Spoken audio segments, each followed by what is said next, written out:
नमस्कार, DNP India में आपका स्वागत और मैं हूं आपके साथ राहुल चौधरी। राजस्थान में 25 नवंबर को मतदान खत्म हो गया है। यहां शुरुआत से ही कांग्रेस और बीजेपी के बीच कड़ी टक्कर की बात की जा रही थी, लेकिन चुनाव प्रचार के आखिरी चरण में यह मुकाबला और भी ज्यादा मजबूत हो गया। जब पीएम मोदी ने राजेश पायलट और सचिन पायलट का नाम लिया, दरअसल पीएम नरेंद्र मोदी की ओर से कांग्रेस नेता सचिन पायलट के पिता राजेश पायलट का नाम लेना और कांग्रेस की ओर से उन्हें अपमानित करने के आरोप के बाद राजस्थान में गुर्जर वोटों की लड़ाई और भी ज्यादा तेज हो गई। आपको बता दें कि 6 से 7% की आबादी वाले गुर्जर पूर्वी राजस्थान की 40 सीटों के नतीजों को प्रभावित कर सकते हैं। माना जाता है कि गुर्जरों ने पारंपरिक रूप से लगातार बीजेपी का ही समर्थन किया है, लेकिन 2018 में सचिन पायलट के मुख्यमंत्री बनने की संभावना के बीच अधिकतर गुर्जर समाज कांग्रेस के पक्ष में चला गया। उन्हें कांग्रेस का समर्थन करने के लिए प्रेरित किया। कांग्रेस और राष्ट्रीय लोकदल ने मिलकर 100 सीटें जीती, जिनमें से 42 सीटें पूर्वी राजस्थान से ही थीं। गुर्जर वोटर राज्य की जिन 40 सीटों के नतीजों को प्रभावित करने की क्षमता रखता है, उनमें मुख्य रूप से अजमेर, टोंक, करौली, अलवर, धौलपुर, दौसा और सवाई माधोपुर शामिल हैं। 2008 और 2013 में इन सीटों पर बीजेपी आगे थी, लेकिन 2018 में कांग्रेस ने बढ़त हासिल कर ली। गुर्जर प्रभाव वाली 40 सीटों में से 8 शहरी इलाकों में और 32 ग्रामीण इलाकों में आती हैं। 2018 में कांग्रेस ने 12 गुर्जर उम्मीदवारों को टिकट दिया था, जबकि बीजेपी ने 9 गुर्जर उम्मीदवारों को मौका दिया था।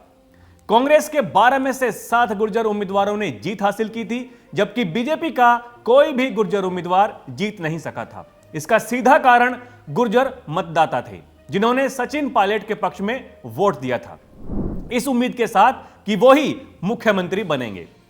अब इस 2023 के विधानसभा चुनाव में कांग्रेस ने 10 गुर्जर उम्मीदवारों को टिकट दिया है, जबकि बीजेपी ने 11 गुर्जर उम्मीदवारों को टिकट दिया है।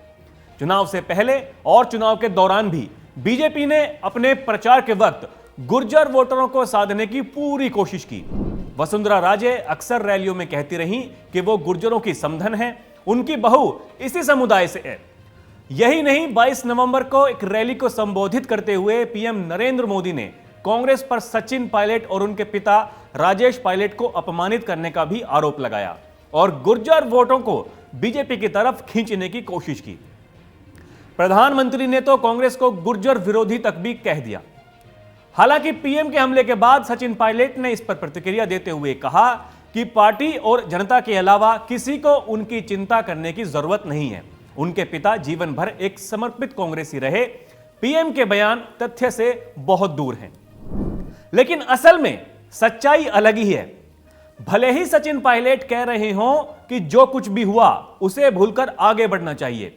मीडिया से बातचीत के दौरान अक्सर उनको कहते हुए सुना गया कि अशोक गहलोत और उनके बीच कोई मतभेद नहीं है, वो सब कुछ भुलाकर आगे बढ़ रहे हैं, पार्टी को आगे बढ़ा रहे हैं। लेकिन चुनाव से पहले दोनों नेताओं के बीच की तल्खियों को कोई नहीं भूल सकता है।